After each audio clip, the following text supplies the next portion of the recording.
The university library was my sanctuary, a haven for late-night study sessions when the world fell silent. As the clock ticked past midnight, I remained immersed in my textbooks, determined to conquer the academic challenges that lay ahead. However, on this fateful night, my quest for knowledge would be overshadowed by a terrifying encounter that would forever haunt my dreams. As I delved deeper into my studies, an eerie silence filled the air, broken only by the distant sound of a bouncing basketball. The noise echoed through the empty corridors, growing louder and more distinct with each passing moment. Confused, I set aside my books and followed the sound, curiosity compelling me to seek the source of the strange disturbance. I emerged into the dimly lit corridor, and there it was, a child bouncing a basketball against the cold, hard floor. His back was turned towards me, his figure shrouded in darkness. I called out to him, but he continued bouncing the ball with an almost mechanical rhythm, as if he hadn't heard me at all. Approaching cautiously, I reached out to tap the child's shoulder. The moment my fingers brushed his cold skin, he turned to face me, revealing a horrifying sight. His face was pale and gaunt, devoid of life. Empty eye sockets stared back at me, devoid of eyes. The child's head was now the basketball, bouncing effortlessly against the floor. Terror gripped me, and I stumbled backward, desperate to escape the presence that stood before me. The child, or whatever remained of him, continued to bounce his own head, the sound echoing through the corridor like a sinister lullaby. Unable to comprehend the horrors before me, I turned and fled, my heart pounding in my chest. Reaching the safety of my apartment, I collapsed onto my bed, gasping for breath. The image of the head-bouncing child was etched into my mind, a ghastly reminder of the supernatural darkness that had consumed the university. As I tried to calm my racing thoughts, a familiar sound reached my ears, a rhythmic bouncing noise, the sound of a basketball. Fear seeped into my bones as I realized the sound was coming from outside my room. I hesitated, my instincts urging me to stay put, to lock myself away from the unknown. But curiosity and a shred of bravery compelled me to investigate further. Gathering my courage, I slowly opened the door, the sound of the bouncing basketball growing louder with each passing moment. The hallway outside was dimly lit, shadows dancing and contorting along the walls. The air was thick with an eerie energy that sent shivers down my spine. I stepped into the corridor, my eyes scanning the darkness for any sign of movement.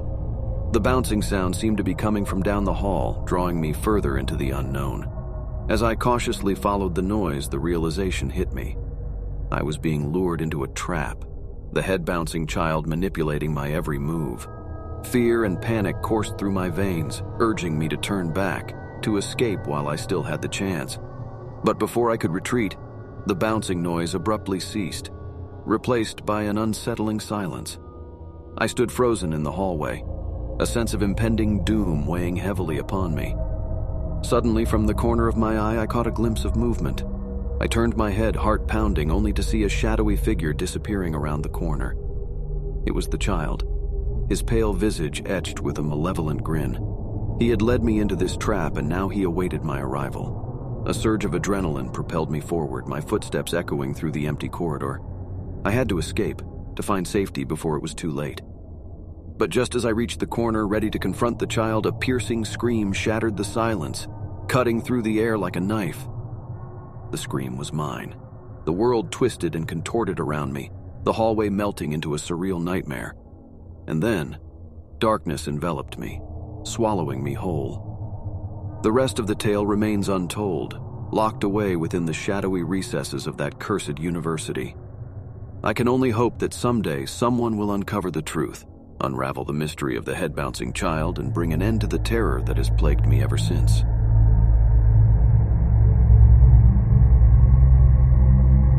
The university library was my refuge, a place of solace where I could immerse myself in the world of books and knowledge.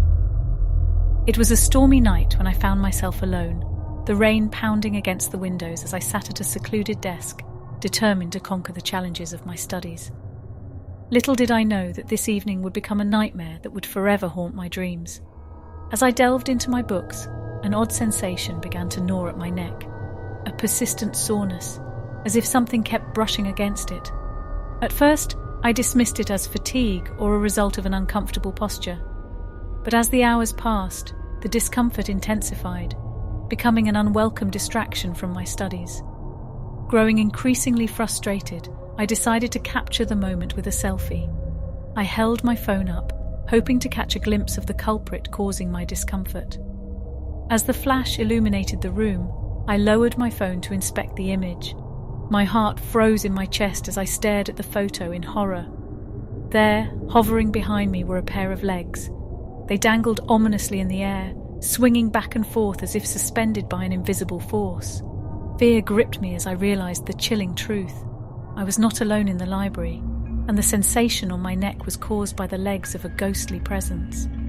Unable to comprehend the horrifying reality before me, I trembled with a mixture of fear and disbelief. I hurriedly packed my belongings, eager to escape the spectral entity that haunted the very spot where I had been studying. As I made my way towards the exit, the air grew heavy, and a sense of foreboding filled the corridors. The library was dimly lit, shadows flickering and dancing along the walls, as if they held secrets of their own. Every creak and whisper sent shivers down my spine, each step echoing through the empty halls. I couldn't shake the feeling of being watched, of an invisible presence following my every move. With trembling hands, I grasped the cold metal handle of the library door and pushed it open. Rain poured down in torrents, matching the turmoil within my mind. I stepped out into the night, my heart pounding, hoping to leave the haunting memories behind. Weeks went by, but the chilling encounter in the library never left my thoughts. Determined to find answers, I embarked on a journey of research, digging deep into the university's history. And then, the pieces of the puzzle began to fall into place. I discovered that a former student had tragically taken their own life by hanging in the very spot where I had been studying. The legs I had seen in the photo belonged to the tormented spirit of that student, forever trapped in an eternal torment of anguish and despair. The realization sent a shiver down my spine. The soreness I had felt in my neck was the lingering presence of the ghostly legs swinging back and forth, an unsettling reminder of the tragedy that had unfolded in the library. Haunted by the knowledge, I decided to confront the spirit head-on. Armed with information and a desire to bring peace to the tormented soul, I returned to the library late one evening. The rain had subsided, leaving behind a serene stillness that hung in the air. With cautious steps, I made my way to the spot where the student had met their untimely end. I reached out into the empty space, my voice filled with compassion and understanding. I offered solace and forgiveness, urging the spirit to find peace and release from their eternal torment. Suddenly, the atmosphere shifted. The air grew colder, and a gentle breeze whispered through the library. As if in response to my plea, the ghostly legs faded away, leaving behind a sense of tranquility and closure. But as I turned to leave, a lingering presence clung to the library. I could feel eyes watching me, an indescribable presence that sent shivers down my spine. The ghostly entity had found its peace, but others remained, eager to make their presence known. A chill ran down my spine, and I couldn't shake the feeling that the spirit of the library still lingered, its story waiting to be told. As I exited the library, the final image of that haunting night burned into my mind, the legs swinging back and forth, a poignant reminder of the eternal torment that lay hidden within the walls of the university library. The question remained, would the spirits find their ultimate peace, or would their presence continue to haunt those who dared to venture into the depths of the library? The answer, I realized, was one that lay shrouded in darkness, a mystery waiting to be unraveled, and a tale waiting to be told.